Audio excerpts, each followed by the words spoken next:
I'm Grumps. I'm not so Grump. And we're the Game Grumps. Hey, Dan. Hey, Aaron. I'm gonna try to learn how to play an instrument this year. Really? Yeah. What instrument? I think it's gonna be guitar, because I have one. No shit. It's Your either dad would be very happy. Guitar or Whoa. piano. This is pretty dope. We are in the placenta. So we were just talking about writing music and how to write music, and I was like, oh, I'm gonna try to do that this year. Yeah. Just play it. I mean, I don't think I'm gonna be good at playing guitar in a year, but I'll probably be able to play like Horse with No Name.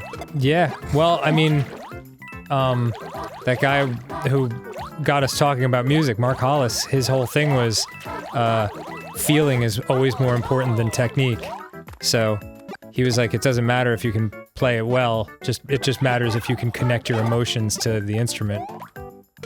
Well, I feel like I'm sure you can do that. Yeah, well, I mean, I could do that, but it would just sound like someone slapping the guitar. I feel like what he's saying is akin to the old, I think it's a Chinese proverb about like, to a beginner, a mountain is just a mountain. To a student, a mountain is not just a mountain, and to a master, a mountain is just a mountain. What? Does that make sense? You kind of lost me on that one. To it, I think maybe it makes more sense if it's so to a beginner. Damn it! A mountain is just a mountain, and a cloud is just a cloud. To a student, a mountain is not just a mountain, and a cloud is not just a cloud. To a master, a mountain is just a mountain, and a cloud is just a cloud. Like you come full circle. Yes, to the point where you're not even. Yeah, unconscious competence. Yeah. Yeah. That's a good way to put it. Yeah, that's that famous. You've never heard of that? The 4 steps of competence? No. This is gonna. I feel like I've said this on Grumps before. Forgive me if I have, everyone. Oh, goo. Yeah, I missed it. We're in fucking Bubble World, Dan. Yeah, this is wild. Anyway, go on about I don't feel like you've talked about it. No? I've never even heard of this. Okay.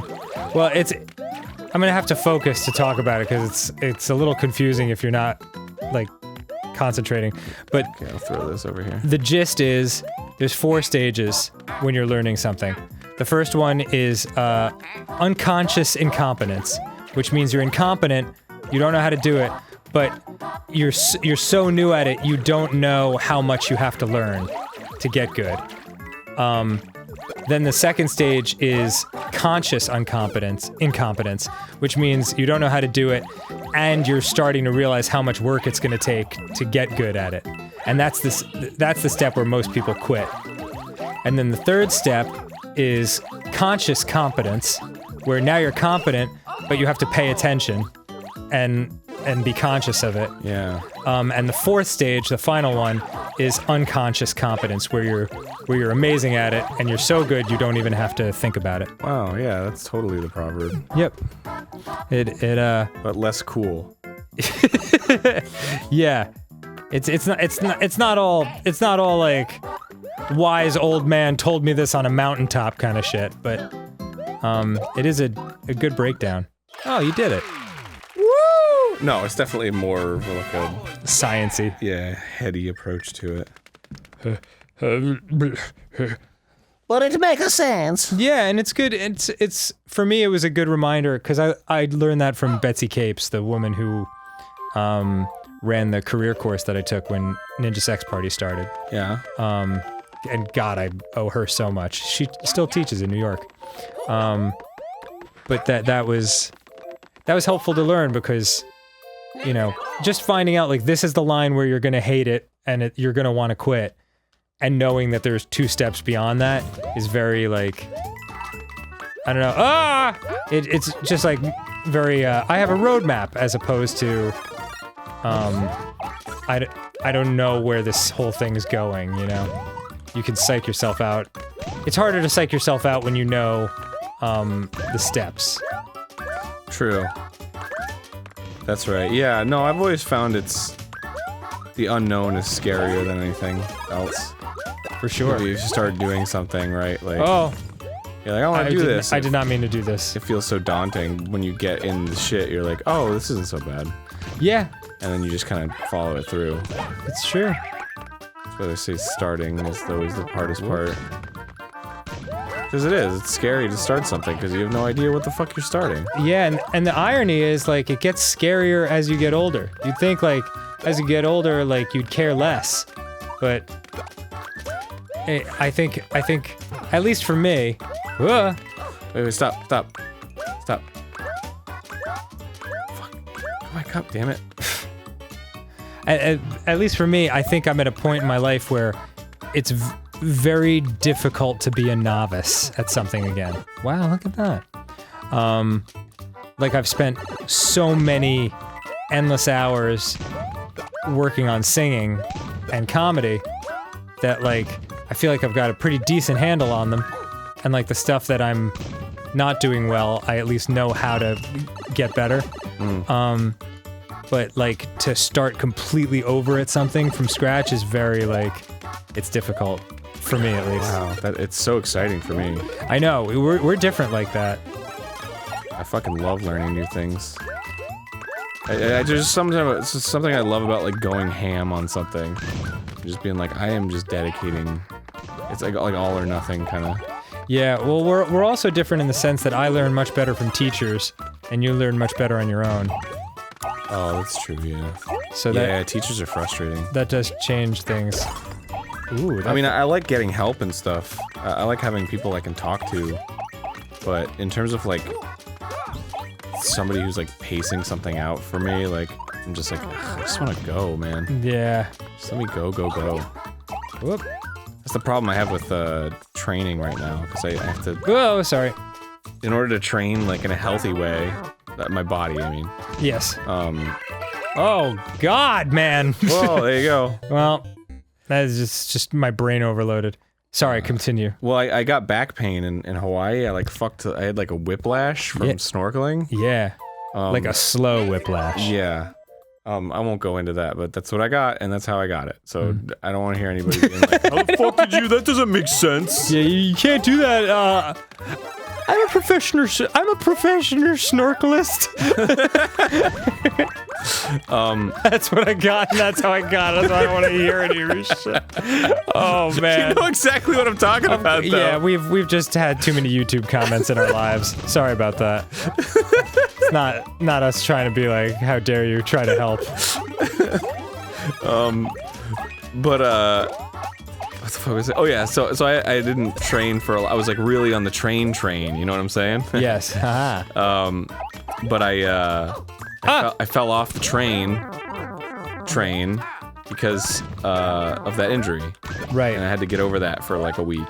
And now that I'm over it, I have to ease back into training aggressively. Right. And I don't want to because I'm all about going full ham on everything. Right. So it's really difficult for me to like get in the groove and then just stop. Yes. Because I want to go until the fucking tires fall off. Yes, of course. But I'm doing it. It takes a lot of discipline. Yeah, it's tough, man. It's forward momentum is a huge thing. That's why that don't break the chain thing's always worked for me. Yeah. For anyone who doesn't know about that, that's another technique I learned from Betsy. Wait, did I learn it from Betsy Capes? I don't know. It's a Jerry. I learned it from Seinfeld. Yeah, it's a Jerry Seinfeld thing for sure.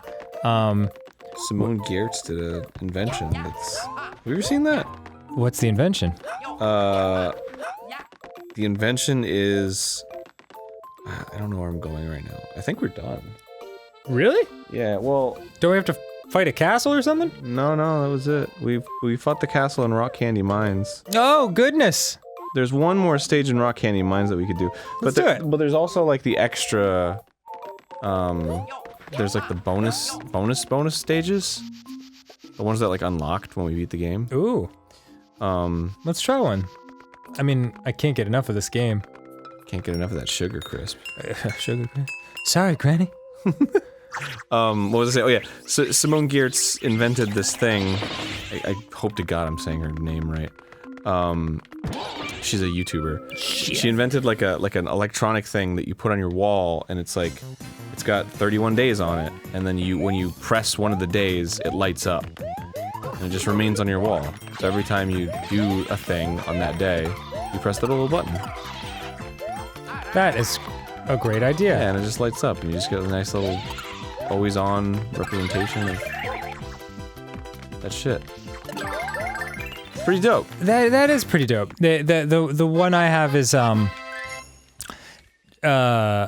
it's just a printed sheet, but Jerry Seinfeld, he's one of the most prolific comedians ever, and people were asking him constantly, how do you write so many jokes consistently over such a long period of time?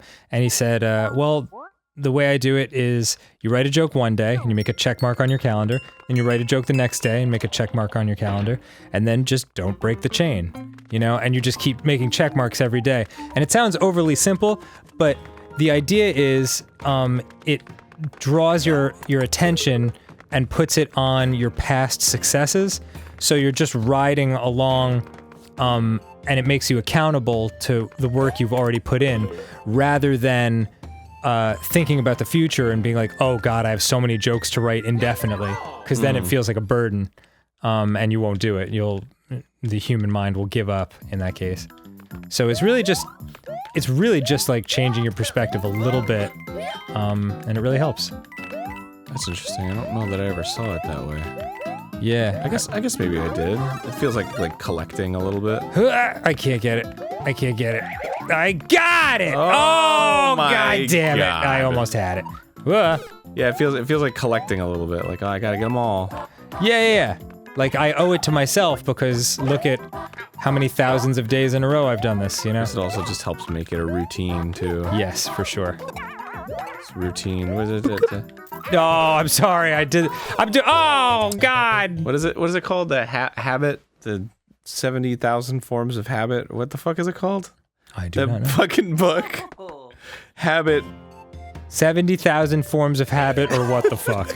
By Aaron Hansen. Wait, what's that? Here, can we? Oh, we can't leave here. There's a level I keep seeing that's like on the back of dinosaur bones. It's like not lit up. Maybe it's the epic stage that we have to do. The epic stage? Yeah, the one I was talking about. Ugh. That's okay, you died. I know I did. It's okay though, you died. But what am I?